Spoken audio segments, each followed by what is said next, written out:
Hondo pono Nancy Pola, Nancy Polin, Nancy Polo lah manggaretang sikap puyok manyarudu paling di muka malia eden tagayui mangari ija kunyo nila sabana licin badabok darahnya batang pinang bagomo di panjenyo yo dek har omanda pesi kaco mato dibagui are kakinya malajang-lajang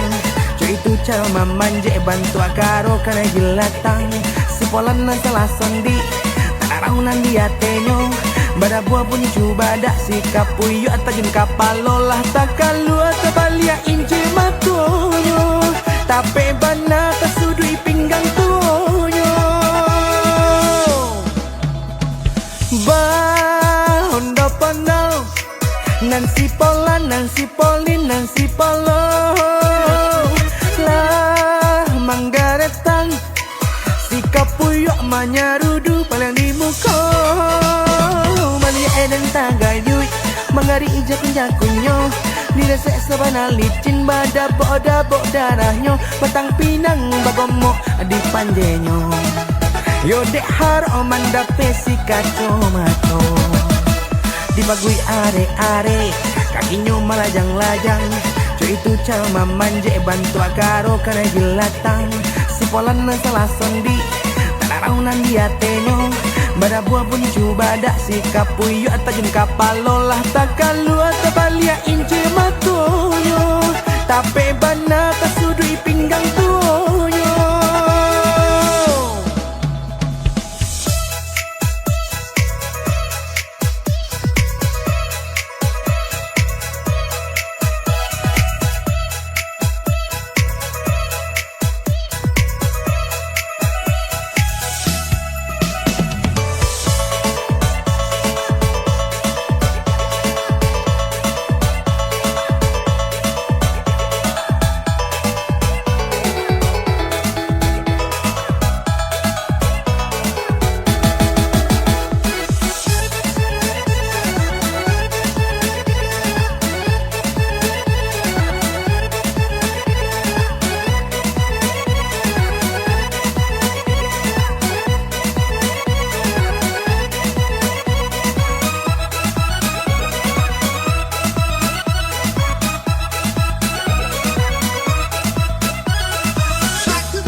Hondo pono Nancy Pola, Nancy Polin, Nancy Polo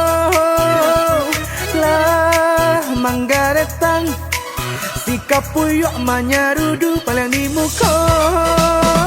malia eden tagayui mangari ija kunyo nila sabana licin badabok darahnya batang pinang bagomo di panjenyo yo dek har omanda pesi kaco mato dibagui are kakinya malajang-lajang cuy itu cama manje bantu akaro karena jilatang sepolan nan salah sendi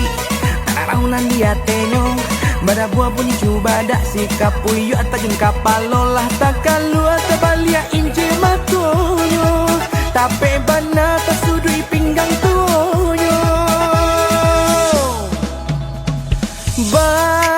Hondo pono Nancy Pola, Nancy Polin, Nancy Polo lah manggaretang sikap puyok manyarudu paling di muka malia eden tagayui mangari ija kunyo nila sabana licin badabok darahnya batang pinang bagomo di panjenyo yo dek har omanda pesi kaco mato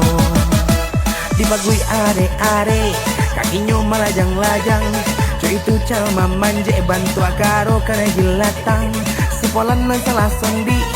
taraunan dia tenyo bada buah bunyi coba dak sikap puyo atajin kapalolah takalu atabalia inci matonyo tapi bana tasudui pinggang tu